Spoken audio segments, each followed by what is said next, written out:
like location. I'm gonna. Money to the red corner. It is Shah Kamali. And welcome to Send Me Location MMA. Now, as I mentioned to you guys I would say roughly about 2 weeks ago, that we're going to be doing an interview, the one and only Shah Kamali. Now, the reason why we're really excited about this, of course, is because Shah Kamali is I would say one of the first Bangladeshi guy fighting out of East London, not only East London, Tower Hamlets, where I pretty much was born and brought up. Tell us a bit about yourself, Shah. I grew up in Stepney Green, lived there all my life. It is quite rare for someone from our background get into sports 100%, and perform at on big stages and at high levels. It's been key road, but when you know what you want to do, you're going to find a way. So when did you start your MMA journey, and what made you get into MMA? Sports is there's nothing like the feeling. So when I play sports, I feel like I can express myself. My character comes out. I can show passion. And growing up with football, when I went to school and that, it was still football, but I was into athletics. So I used to do hurdles. I don't know. I just love the feeling. I never used to feel pressure. I just remember I just love the feeling, and I always loved to compete. I always wanted to be the best, and I always had that drive. Inshallah, bro. Yeah. So I think maybe because I grew up with an older brother. I have an older brother, older sister, and a younger brother. So growing up with an older brother, it's you're always going to try and compete. Yeah. So roughly how long have you been training MMA, before you went to fight in the cage? So my journey into getting into MMA was when I was starting uni.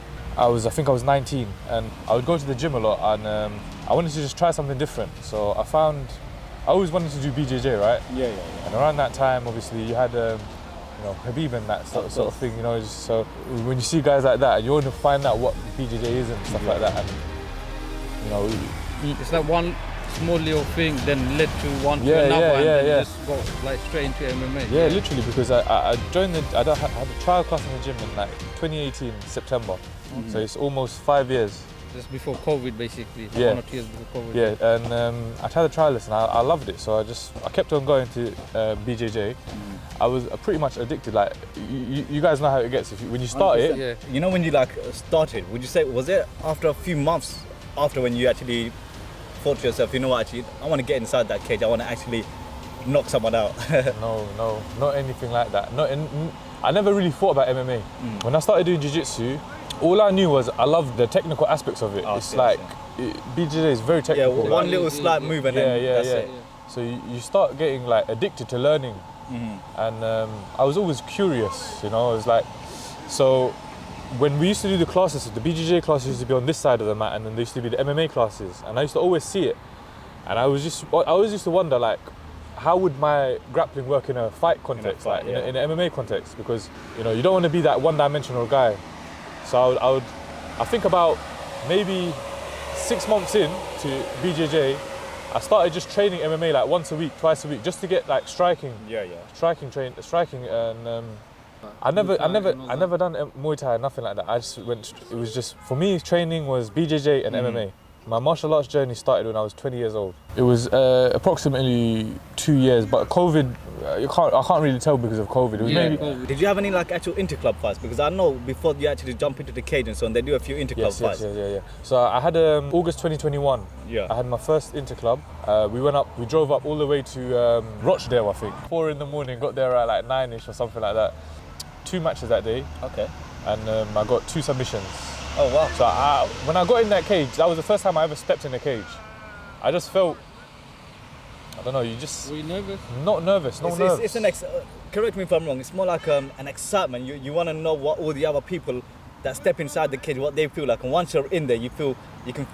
I won't say it feels exactly the same, but it gives you adrenaline. It gives you adrenaline, and I just felt like whenever I've competed, I felt like I just want to test myself on higher levels, because the only way you can get to the top is through competition, right? And you have to have good competition, and I always felt like I'm better than this, I want to push myself.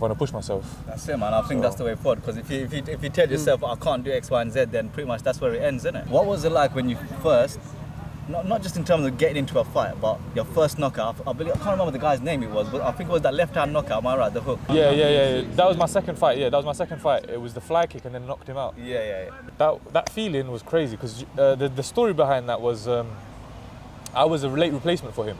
Okay. So Dan Wiggin, that was his name.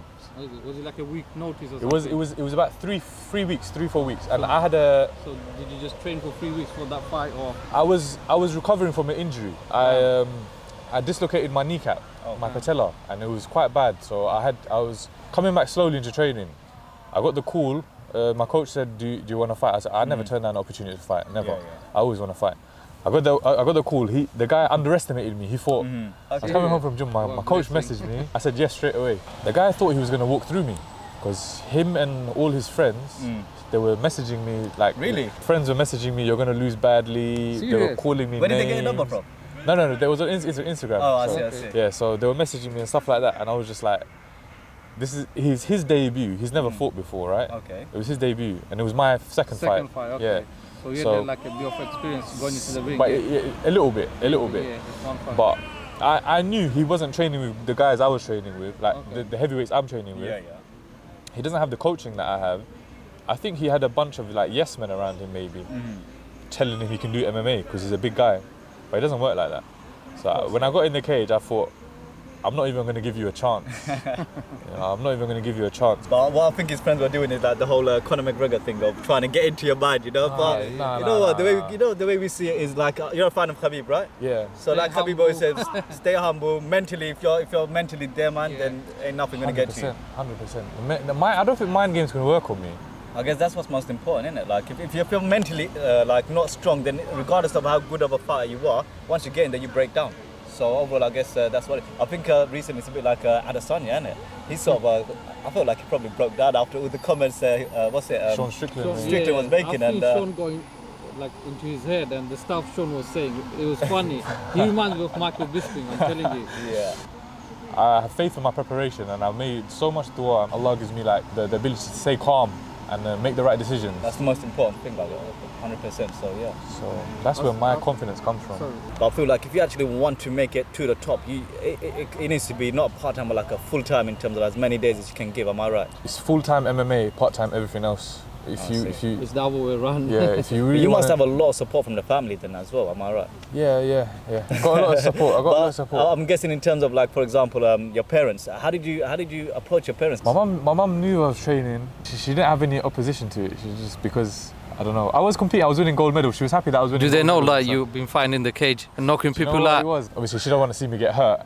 And after every time I fight, she comes and checks my face to see if I got any like scratches or cuts. I'm like, Mum, they didn't lay a finger on me. I get support, but at the same time, my mum's telling me get a proper job. But I tell her, Mum, I'm chasing my dreams. People in the community, they talk about it to him. One question actually. Sports people from our background in the last, how long have Bangladeshis been in East London and Tower Hamlets for? I would say about 70s, early 70s. Yeah. There's no, apart from maybe Ali Jacko, back in the days, but this generation, especially I'm second generation, there's a lot more third generation children getting into it because their parents are pushing them, but there's not a lot of people competing. But yeah, Do you know what I mean? I feel like a lot of Bangladeshi people who grew up in the community is very comfortable.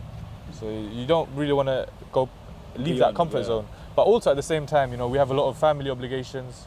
100%. You know, we have to look after our parents. It's not easy. I think I'm in a very privileged position. So you graduated from the university? Yeah, I studied electrical engineering. Okay. Well, So- that's like a huge career as well. Like, so if anything, like engineer. I guess that goes to show how much you want this MMA career, because electrical engineer, you know, it's good jobs, good money, but I guess, you know, it shows how much you want this. Yeah, I was training all throughout university and barely scraped through, but I got, alhamdulillah, I Did you graduated. get first 2-1? 2-1, alhamdulillah. Oh, that's good. 2-1 is good. How would you feel if you were in a fight and your parents were there? That's not happened yet, am I right? No, it hasn't. So how would you feel like in terms of nerves? Because, you know, obviously it's like you got your fans, you got your siblings. I mean, yeah, overall, but in terms of your parents, it's like you want to make sure that not only are you going to perform amazing, but you don't want to get hit at the same time because you don't want to see, you know, the look on your parents' face. So what would your thoughts be like? Or how do you see yourself being in that cage, knowing that I they're don't there? know if that would be It'd be very emotional. Like Exactly. you'd have a lot of kind of stress, emotional stress, performing in front of your parents. That's Who's exactly, the closest huge. from your family, your relatives, been in the cage, like, saw you fight? My brothers, my uncles, Your brothers, my yeah? cousins, my cousin brothers. Okay. All of them, they come out and They come, support. okay, Yeah. that's good, that's good. come out You and got the support, crowd alhamdulillah. behind you, that's Yeah. good. Ramadan, obviously, you're fasting, so in terms of training, how does that work out for you? Like, you know, what do you do? Do you train while you're fasting or after iftar, tarawih? To be fair, this Ramadan, I did train during the day. I trained during the days, and then I trained during the evenings as well after iftar, like late night. Okay. At Diesel with a couple Oh, okay. other brothers in the XL. They moved now. Yeah. So I train sometimes twice a day. Take as much rest as I need, breaks as I Do you need. get dehydrated on a normal day? Do you you're know what? training. Do you know what? You're actually more focused. Like you're actually, when you're training fasted, your brain is a little bit. Sometimes you feel a bit fatigued, but you can switch on a little bit more because you know you can't drink water, so you Water, have yeah. to be more efficient. So in terms of your, well, I mean, actually on Instagram I saw a message, someone messaged like, this is the Bangladeshi Francis Ngannou. You know? I'm not sure if you saw when that. they throw the Bangladesh flag right Yeah, to the yeah. cage, and That's that the one, just man. grabs you and just flies Exactly. the flag. So that's why one of my videos I had to make sure I've got that Bangladeshi flag there, bro. You hold it there. But yeah, so someone was commenting like Shah Kamali, but this is the Bangladeshi version of Francis Ngannou. So people out there, they see that power, man, and I'm sure a few of them felt it, right? And they'll wake up after a bit. So yeah, UFC. Who would you say overall is your best fighter? I know you're probably going to say Khabib because that's pretty much we all tend to. If not, then who would you say overall your best fighter in terms of the UFC, and then overall just from the heavyweight? I was going to ask you the question. Personally, I think Volkanovski. Volkanovski's one of, if not the most complete MMA fighters I that agree, there's been. 100%, He's yeah. one of the greatest fighters to have ever lived. I think his level of fight IQ and the adjustments he makes in fights and things like that, and especially when you're preparing for a fight and you have him training with you. It doesn't necessarily matter if he's in your corner or not sometimes. For me personally, I trust my corner. If they're not there, they've given me enough information during the whole camp. Cornering is just to remind you what you need to do. Yeah, if you're not going to be making crazy, groundbreaking, like pieces of advice in the cage when you're cornering. Everything that you need to do. It's quite tough, am I right? Even when you're fighting, it's like to try and focus on the fight and at the same time try and listen to what your corner is saying, because In MMA, champions don't last for long. Yeah, I think the reign of like Anderson Silva and things like that's very rare. Look at Adesanya. He's 1 and 2 in his last 3. So Yeah. Pereira won. It's very hard to keep on top forever. how are you feeling about this? Obviously, the news. You're going to be fighting in Amsterdam, the first professional fight. How do you feel about it? I feel good. I feel like I have more motivation because fighting at amateur, it's good. It's for the experience, but I feel like I want to challenge myself in the professional leagues. 100%. I mean, to be honest, like me personally, I can't wait. I literally, it's not the same. In terms of the rounds, the time, and the people, because they all are on a set level of experience as you. Yeah, there's a different rule set as well. Yeah, You yeah. can elbow, knees to the head. So I'm definitely looking excited to that. Are you feeling like, do you have some sort of nerves in you, or would you say like you're just? Just no nerves. Just if I'm in the gym, then I'm never going to be nervous, because if I'm training and I'm doing all the things that I need to be doing, then nerves don't come into the picture. I mean, if all the other trainers are pretty much like him, then there's no way you guys are losing, because he is a proper coach's coach. You know, you don't mess around.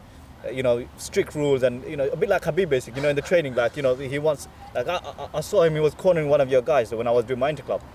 I was like, wow, this guy, I really like this guy. And honestly speaking, I've always, like, if I managed to get the time from work because I'm trying to get back into training, just I would love to come and join fightzone 100%. I've only trained at Diesel in Ramadan time, so Okay. I fightzone from the start. I do train striking at Fight City gym, which is in Moorgate. That's Okay. just with my striking coach there. So we do Okay. go back and forth from those 2 gyms. But fightzone for all of my MMA, that's where I've trained from the beginning. And I've learned, like, over the years, like, you know, sometimes your ego gets the best of you, and you just want things now. But then your coaches obviously have that experience. They can see, you know, from their own careers and careers of people that are around them, what decisions are best to make. So obviously I trust him with that as well.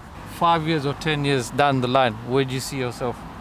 In MMA, inshallah, Inshallah. Inshallah. We've got, World champion. We with you all the way, bro. 100%, Yeah, man. because Like obviously there's so many organizations like UFC, Bellator, and then Cage Warriors. One FC. One yeah. FC, sorry, that's the one I think. And then you got what PFL as well. yeah. Overall, in terms of like UK wise, I think at the moment like Cage Warriors is the one that a lot of people are getting. Cage Warriors is there is the easier route, I guess. But a lot of people they're not opting for that route now because PFL are starting a European league. I see. There's a lot more investment in bringing MMA to the UK. Like Octagon are doing a show here. So thank you very much, Shah, for giving us your time, and you guys out there, man, make sure you're following Shah Kamali, and hopefully, inshallah, we all believe he's going to go to the top and do what he needs to do, brother. Thank you very much. Thank you very much. Thank you very much.